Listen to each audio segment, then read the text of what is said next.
Train बहुत तेजी से चल रही है। एक एक करके हर एक स्टेशन पीछे छूट रहा है। अंजलि चुपचाप ट्रेन के अंदर बैठी हुई है। वो गर्भवती है, उसकी आंखों में आंसू है। वो अपने ससुराल के बारे में सोच रही है। माँ जी ने मेरे साथ ऐसा क्यों किया? इस हालत में मुझे निकाल क्यों दिया? अब मैं कहाँ जाऊँ? मेरे पास तो इस ट्रेन का टिकट भी नहीं है। अंजलि काली है, ऊपर से गरीब थी, इसीलिए पहले ही दिन से वो अपने ससुराल में अपनी सास और पति से उल्टी सीधी बातें सुनती आई है। लेकिन फिर भी वो ससुराल में ही रहती थी। लेकिन उसके बाद वो गर्भवती हो गई और उसकी सास ने एक दाई माँ को बुलाया। दाई माँ ने कहा, अरे ये मैं क्या देख रही हूँ? इसे तो बेटी होने वाली है। बेटी, ये तो मनहूस निकली। ये सुनकर अंजलि के सास और पति गुस्सा हो गए। जिसकी शक्ल अच्छी ना हो वो तो मनहूस ही होगी। बेटा, इसे इस घर में रखकर कोई फायदा नहीं है। इसे इस घर से निकालना ही होगा। इसके बाद उसका पति अपने लिए एक लड़की ढूंढता रहा और कुछ महीनों बाद जैसे ही उसे एक लड़की मिली, उसके पति और सास ने मिलकर उसे घर से निकाल दिया। निकल जा, हमें तेरी और कोई जरूरत नहीं है, निकल। कभी लौट के मत आना, नहीं तो तेरे साथ साथ तेरी बेटी को भी मार डालूंगी। अंजलि डर के मारे वहाँ से भाग गई और इधर उधर भटकती रही। इस शहर में रहना मेरे बच्चे के लिए खतरनाक है। अगर वो लोग मुझे और मेरी बेटी को खत्म करने की कोशिश करेंगे तो क्या होगा? मैं इस शहर से दूर चली जाऊंगी। अंजलि एक स्टेशन के पास में ही थी। एक ट्रेन को प्लेटफॉर्म पर खड़ा देखकर वो उस पर चढ़ गई। उसने देखा कि ट्रेन लोगों से भरी पड़ी है। एक सीट खाली देखकर वो उसमें बैठ गई, लेकिन तुरंत एक आदमी ने कहा, हे, तुम्हारे पास इस सीट की टिकट है क्या? टिकट? नहीं, टिकट तो नहीं है मेरे पास। मेरे पास टिकट के पैसे भी नहीं है। तो फिर तुम यहाँ नहीं बैठ सकती। टीटी आएगा तो यहाँ से उठा देगा। पता नहीं कहाँ कहाँ से चले आते हैं ये लोग। पैसे नहीं है, बच्चा पेट में लेकर घूम रही है। उस आदमी को क्या पता कि अंजलि किस हालत से गुजर रही है? वो तो बस अंजलि ही जानती है। अंजलि उस आदमी की बात सुनकर उस सीट से उठ गई और बाथरूम के सामने बैठ गई। अंजलि की हालत बहुत खराब है। उसके पेट में दर्द हो रहा है। ऊपर से वो बाथरूम के पास बैठी हुई है। बाथरूम से खतरनाक वाली बू आ रही है। मक्खियाँ घूम रही हैं। लेकिन अंजलि करे तो क्या करे? वो बस बैठ कर ये सब कुछ सोच रही है। लेकिन तभी कमरे में टीटी आ जाता है। टिकट दिखाइए, टिकट दिखाइए। टीटी को देखकर अंजलि घबरा जाती है। टिकट? नहीं, मुझे यहाँ से भागना पड़ेगा, नहीं तो ये टीटी मुझे इस ट्रेन से उतार देगा। अंजलि को और कोई रास्ता नहीं मिला। वो बाथरूम के अंदर घुस गई और तभी उसके पेट में बहुत ज्यादा दर्द शुरू हुआ। वो बाथरूम के अंदर ही दर्द से कराहने लगी।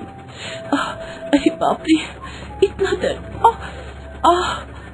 लेकिन अंजलि ऐसी परिस्थिति में फंसी हुई है कि वो जोर से चिल्ला भी नहीं सकती। वो अपने ही अंदर दर्द से तड़पने लगी। उसका पेट और ज्यादा दर्द होने लगा और कुछ ही समय के अंदर उसे एक बेटी हुई। लेकिन तभी एक दुर्घटना हो गई। ट्रेन के बाथरूम का निचला हिस्सा खाली रहता है। उस खाली जगह से उसकी बेटी गिर गई, लेकिन गिरते हुए वो अटक गई। अंजलि ने उसका दाहिना हाथ पकड़ लिया। नहीं, बेटी, मेरी बेटी। तब अंजलि ने देखा कि उसकी बेटी के दाहिने हाथ में एक काला सा बर्थ मार्क है। लेकिन तुरंत ट्रेन ने स्पीड पकड़ी और उसकी बेटी रोते हुए ट्रेन से नीचे पटरी पर गिर गई। नहीं, ये नहीं हो सकता, मेरी बेटी। अपनी बेटी को बचाने के लिए अंजलि बाथरूम से बाहर निकली, लेकिन तभी टीटी ने उसे पकड़ लिया। अच्छा, तो टिकट के डर से बाथरूम में छुप कर बैठी थी। चल थाने चल, तुझे सबक सिखाता हूँ। अंजलि चिल्लाती रही। नहीं साहब, मेरी नवजात बेटी ट्रेन से गिर गई है। मुझे छोड़ दीजिए साहब, मुझे अपनी बेटी को ढूंढना है। अच्छा नौटंकी है, मैं तुझ जैसों को पहचानता हूँ। चल, अभी तुझे मजा चखाता हूँ। वो टीटी अंजलि को पकड़कर थाने ले गया।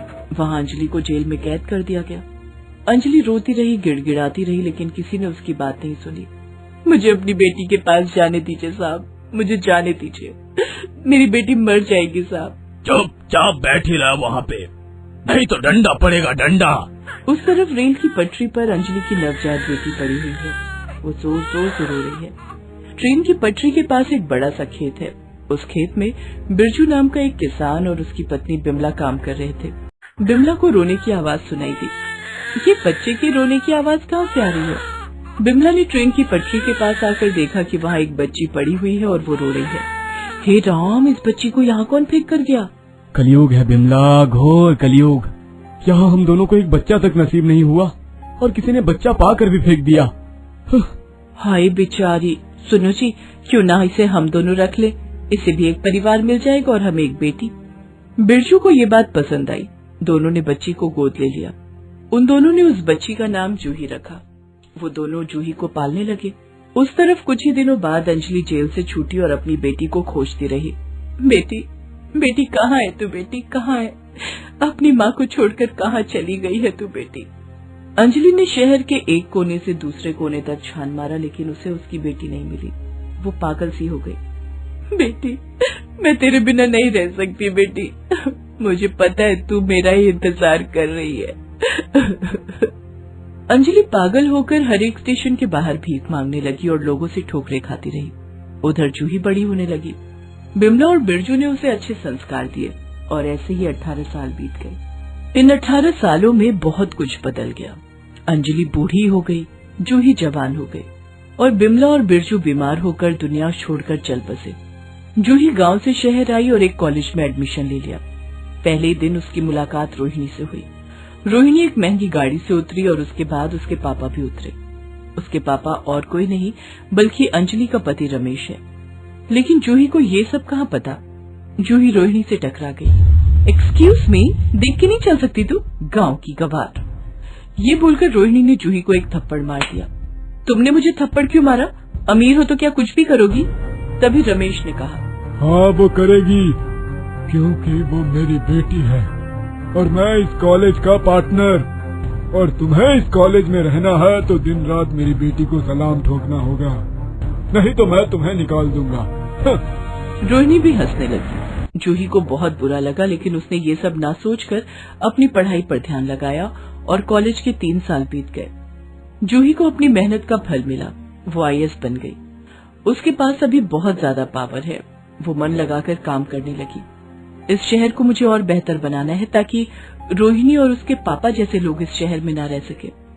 एक दिन जूही ऑफिस के बाहर निकली और देखा कि एक बूढ़ी भिखारिन भीख मांगने आई है। असल में ये भिखारिन और कोई नहीं बल्कि अंजलि है। जूही ने अंजलि को अपने दाहिने हाथ से कुछ पैसे दिए और अंजलि ने जूही के हाथ में वो काला बर्थ मार्क देख लिया। बेटी, मेरी बेटी। जूही ताज्जुब में आ गई। बेटी? कौन आपकी बेटी? तुम मेरी बेटी हो। मैं कब से तुम्हें ढूंढ रही थी। मेरी बच्ची, मेरी बेटी। मैं भी अपनी असली माँ को ढूंढ रही हूँ। मुझे जिन्होंने पाला था उन्होंने कहा था कि मैं किसी रेल की पटरी पर मिली थी। वो अभागिन मैं ही हूँ जिसने तुझे ट्रेन के बाथरूम में जन्म दिया, लेकिन उसके बाद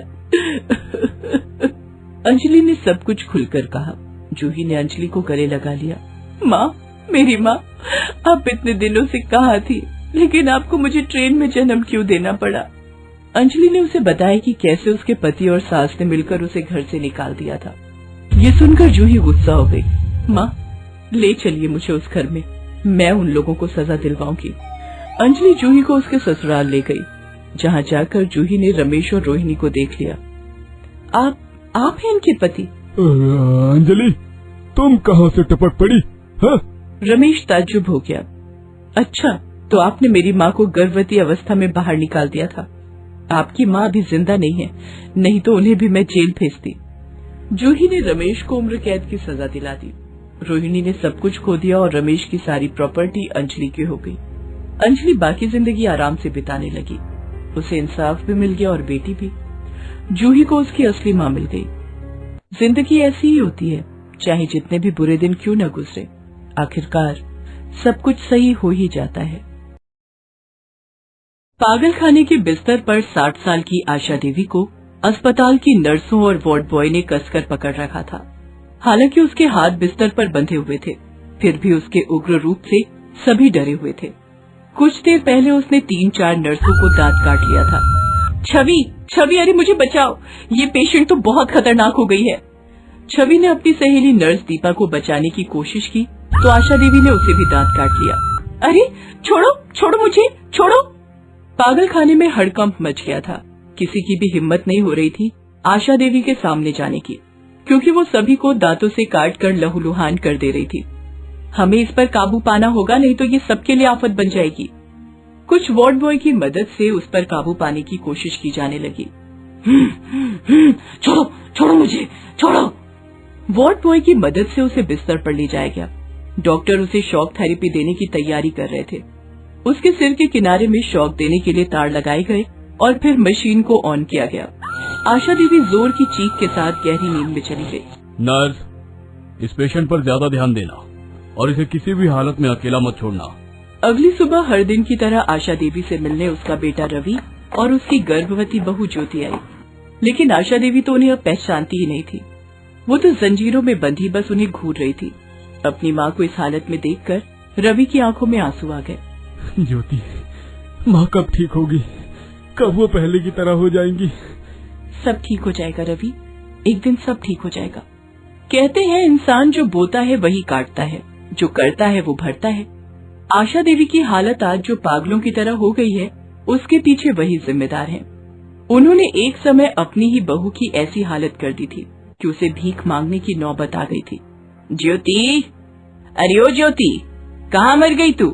जी माँ जी, मैं तैयार हो रही थी। बाप रे, तैयार हो रही थी ऐसे कह रही हो जैसे कि तैयार होने के बाद हीरोइन हो जाएगी। अरे काली भैंस क्रीम लगा ले, वो गोरी तो नहीं हो सकती। आशा देवी को ज्योति के रंग से बहुत चिढ़ थी। ज्योति का काला रंग उनकी आंखों में चुभता था और जब से वो इस घर में शादी करके आई थी, ऐसा कोई दिन नहीं था जब आशा ने ज्योति को उसके रंग के लिए ताना नहीं दिया हो। ज्योति बेचारी अपनी सास के ताने सहती, उसकी जहर भरी बातें उसके दिल पर चोट करती, लेकिन फिर भी वो उन सभी बातों को चुपचाप सहती। और इसका सबसे बड़ा कारण था रवि का प्यार। इस बीच समय बीता। ज्योति की शादी को 3 महीने हो गए। वो गर्भवती हो गई। क्या कहा? मैं पापा बनने वाला हूँ। ज्योति, तुमने ये बात बोलकर मुझे दुनिया की सबसे बड़ी खुशी दी है। मैं बहुत खुश हूँ। रवि ज्योति की गर्भवती होने पर बहुत खुश था, तो उसकी सास उतनी ही टेंशन में। उसे लगता कि ज्योति की आने वाली संतान भी उसकी ही तरह कुरूप होगी और इस कारण लोग फिर से उसका मजाक बनाएंगे। एक दिन की बात है। अरे क्या खुश रहूंगी मैं, दिमाग खराब हो गया है मेरा। पता नहीं मेरे बेटे को इस काली डायन में ऐसा क्या दिख गया कि इसे ब्याह ले आया, और अब तो उसे बच्चा भी होने वाला है। मनोज, अरे दीदी, ब्याह लाया मतलब तू खुश नहीं है इस शादी से, इसलिए तूने मुझे भी नहीं बुलाया शादी में। और क्या, नहीं तो भला ऐसा होता कि मैं तुझे नहीं बुलाती शादी में। अरे कोई नहीं दीदी, मैं आ रहा हूँ कुछ दिनों के लिए तेरे पास। हम दोनों मिलकर इस मुसीबत से और आने वाली मुसीबत दोनों से छुटकारा पा लेंगे। कुछ दिनों बाद आशा देवी का भाई मनोज उनके घर आ गया। इस बीच ऑफिस के काम से रवि को कुछ महीनों के लिए बाहर जाना था। अपने मामा को देखकर वो बहुत खुश हुआ। अरे वाह मामा, क्या सही समय पर आप आ गए हो। मैं सोच ही रहा था कि मुझे कुछ महीने बाहर रहना है। इस बीच माँ और ज्योति कितनी अकेली हो जाएंगी, और आप आ गए। अरे भांजे, तेरा मामा बड़े काम की चीज है। तू आराम से जहाँ जाना है जा, जितना समय बिताना है बिता, मैं सब संभाल लूंगा। आशा देवी का भाई बहुत ही शातिर इंसान था। वो ज्योति के सामने तो प्यार से बातें करता। जब आशा देवी ज्योति को डांटती तो वो उसका बीच बचाव भी करता, लेकिन मन ही मन ज्योति को इस घर से बाहर निकालने की तरकीबें ढूंढता। और इसी कड़ी में उसने एक दिन आशा देवी से कहा, दीदी, एक मस्त प्लान सेट किया है मैंने इस ज्योति को बुझाने का। इस प्लान से किसी को हमारे पे शक नहीं होगा और हमारा काम भी हो जाएगा। उसने अपना प्लान आशा देवी को बताया। प्लान के मुताबिक आशा देवी को ज्योति को लेकर एक मंदिर जाना था और उसे ये कहना था कि उसने उस मंदिर में कोई मन्नत मांगी हुई है। वो मंदिर शहर के बिल्कुल बाहर स्थित था और जब वे लोग उस मंदिर से लौटते तो कुछ भाड़े के गुंडे उन पर हमला करते, जिसका मकसद लूटपाट होता। इस घटना में आशा देवी को ना के बराबर चोटें लगती, लेकिन ज्योति को बुरी तरह मारा जाता और उसे घायल अवस्था में मरने के लिए छोड़ दिया जाता। प्लान के मुताबिक जब वे मंदिर से लौट रहे थे तो भाड़े के गुंडों ने उन पर हमला कर दिया। ए लड़की, जितने गहने तुमने पहन रखे हैं फटाफट हमें दे दे, दे दे। अरे कौन हो तुम लोग? अरे बचाओ, कोई बचाओ। भाई लोग, ये बुढ़िया कुछ ज्यादा ही शोर कर रही है, जरा इसकी आवाज खामोश करो। इस बीच एक गुंडा डंडा लेकर आशा देवी को मारने के लिए दौड़ता है। ज्योति अपनी सास का बीच बचाव करती है, तभी गुंडे लाठी डंडे से उसके सिर पर वार कर देते हैं। ज्योति खून से लथपथ हो जाती है और वहीं बेहोशी की हालत में चली जाती है। उसके बाद वो गुंडे वहाँ से भागने लगते हैं तो वहीं दूर छिपा मनोज बाहर निकलकर गुंडों से कहता है, अरे तुम लोग इसे भी थोड़ा घायल कर दो, नहीं तो खामोखा मेरी बहन पर शक होगा। गुंडों ने 1-2 डंडे आशा देवी को भी मारे और फिर पैसे और गहने लेकर वहाँ से चले गए। आशा देवी और मनोज ने पूरी तसल्ली कर ली कि ज्योति के बचने के चांस नहीं है, तो वो वहाँ से चले गए। लेकिन ज्योति पूरी तरह बेहोश नहीं थी। उसने उन लोगों की सारी बातें सुन ली थी, लेकिन वो कुछ नहीं कर सकती थी क्योंकि उसकी हालत बेहद खराब थी। लेकिन वो कहते हैं ना, जाको राखे साइयां मार सके ना कोई। मंदिर की ओर से गुजर रही एक औरत जो मंदिर के बाहर ही भीख मांगा करती थी, उसकी नजर उस पर गई। अरे ये कौन है? ये तो बुरी तरह घायल है। वो औरत उसे अपनी झोपड़ी में ले गई, उसके घाव पर पट्टी बांधी, जंगली पत्तों का रस घाव पर लगाया। ज्योति को होश तो आ गया लेकिन उसकी याददाश्त खो गई। उसके बाद वो भी मंदिर के बाहर उसी औरत के साथ भीख मांगने लगी। भगवान के नाम पर कुछ दे दो बाबा, ईश्वर के नाम पर कुछ दे दो, वो तुम्हारी झोली हमेशा भरी रखेगा। बेचारी गर्भवती ज्योति मंदिर के बाहर भीख मांगने लगी।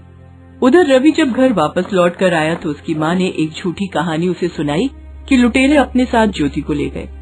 उसने ज्योति को बचाने की बहुत कोशिश की। ये कहकर उसने अपनी चोट के निशान अपने बेटे को दिखाए और वो घड़ियाली आंसू बहाने लगी। रवि पूरी तरह टूट गया। वो एकदम उदास रहने लगा था, लेकिन झूठ का घड़ा एक न एक दिन भर ही जाता है। एक दिन उदास रवि उस मंदिर की तरफ घूमने गया और मंदिर के गेट पर ही उसकी नजर ज्योति पर गई, जो वहाँ भीख मांग रही थी। भगवान के नाम पर कुछ पैसे दे दीजिए साहब, सुबह से कुछ नहीं खाया है। रवि की नजर जब ज्योति पर गई तो उसका दिमाग चक्कर खाने लगा। ज्योति, ज्योति तुम जिंदा हो? रवि ज्योति को पकड़कर फूट फूट कर रोने लगा, लेकिन ज्योति उसे पहचान नहीं पाई। वो उसे घर ले आया, लेकिन जैसे ही आशा देवी ने ज्योति को जिंदा देखा तो उसके दिल की धड़कन बढ़ गई। लेकिन उसने दिखावे का रोने का नाटक किया। अरे मेरी बहू जिंदा है, ये कहाँ मिली? माँ, ये जिंदा तो है लेकिन इसे कुछ भी याद नहीं है, इसकी याददाश्त खो गई है। ये सुनकर आशा देवी के चेहरे पर शैतानी मुस्कान आ गई। उसने एक बार फिर से अपने भाई को फोन किया। अरे मनोज, वो ज्योति फिर से वापस लौट आई है। फिर से? उसके बाद आशा देवी ने अपने भाई मनोज को पूरी कहानी कह सुनाई तो उसने कहा कि वो चिंता न करे, वो फिर से वापस आ रहा है और इस बार ज्योति को जब तक ऊपर नहीं पहुंचा देगा वो वापस नहीं लौटेगा। लेकिन होनी को कुछ और मंजूर था। मनोज का रास्ते में एक्सीडेंट हो गया और वो मारा गया। आशा देवी को अब अकेले ही ज्योति को रास्ते से हटाना था। वो एक बार इसी बारे में सोचती हुई बाजार से घर वापस आ रही थी। उस दिन मौसम बहुत खराब था, तेज तेज आंधी चल रही थी। अचानक बारिश होने लगी। अरे बहुत जोरों की बारिश शुरू हो गई, मुझे कहीं छिपना होगा। आसपास कोई जगह न देखकर वो एक पुराने घने पेड़ के नीचे बारिश से बचने के लिए खड़ी हो गई। लेकिन तेज आंधी के कारण वो पेड़ उसके सिर पर गिर गया। उसके सिर पर गंभीर चोट लगी थी। उसे अस्पताल ले जाया गया, लेकिन सिर की चोट के कारण उसे पागलपन के दौरे पड़ने लगे। अस्पताल में वो अजीब अजीब हरकतें करने लगी। मार दूंगी मैं सबको, भागो, मार दूंगी मैं सबको, भागो। उसकी हालत देखकर उसे अस्पताल के ही पागलखाने में दाखिल करा दिया गया। इस बीच उचित दवा और इलाज से ज्योति की याददाश्त वापस आ गई। उसे अपनी सास की सारी सच्चाई पता तो थी, लेकिन वो रवि को ये सच्चाई नहीं बताना चाहती थी। दोस्तों याद रखिए, आप किसी के लिए गड्ढा खोदते हैं तो खुद भी आप उस गड्ढे में गिरने के लिए तैयार रहिए। इसीलिए तो कहते हैं, भला कीजिए भला होगा, बुरा कीजिए बुरा होगा, बही लिख लिख कर क्या होगा, यहीं पर सबको जाना है। दोस्तों आप हमारे चैनल को जरूर सब्सक्राइब करें